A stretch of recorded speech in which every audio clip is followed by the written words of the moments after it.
அஸ்ஸலாமு அலைக்கும் வரஹ்மத்துல்லாஹி வபரகாத்துஹு. உங்களில் ஒருவர் பள்ளிவாசலுக்கு சென்றால் அங்கு அவர் அமருவதற்கு முன் 2 ரகாத்துகள் தொழுது கொள்ளட்டும் என்று அல்லாஹுவின் தூதர் ஸல்லல்லாஹு அலைஹி வஸல்லம் அவர்கள் கூறியதாக அபூ கதாதா ரதியல்லாஹு அன்ஹு அவர்கள் அறிவிக்கிறார்கள். நூல் புகாரி, ஹதீஸ் எண் 444. அன்பிற்குரிய அல்லாஹுவின் நல்லடியார்களே, பள்ளிவாசலுக்கு செல்லக்கூடிய ஒவ்வொருவரும் பள்ளிவாசலுக்குரிய காணிக்கையாக, அதாவது தஹிய்யத்துல் மஸ்ஜித் என்று சொல்லப்படக்கூடிய சுன்னத்தான தொழுகை 2 ரக்காத்துகளை தொழுது கொள்வது நபி வழியாகும். அது தொடர்பான வழிகாட்டுதலாகவே இந்த ஹதீஸ் அமைந்திருக்கிறது.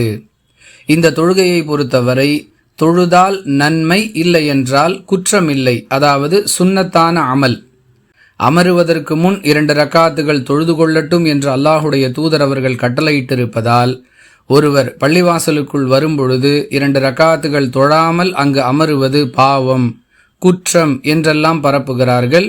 இந்த கருத்துக்கும் இஸ்லாத்திற்கும் எந்த சம்பந்தமும் இல்லை. எதையெல்லாம் மார்க்கம் கட்டாய கடமை என்று சொல்லுகிறதோ அவற்றை தவிர மீதமுள்ள எந்த ஒரு செயலாக இருந்தாலும் அதை செய்தால் நன்மை, இல்லை என்றால் குற்றம் இல்லை என்ற பொருளிலேயே இஸ்லாம் நமக்கு வழிகாட்டுகிறது.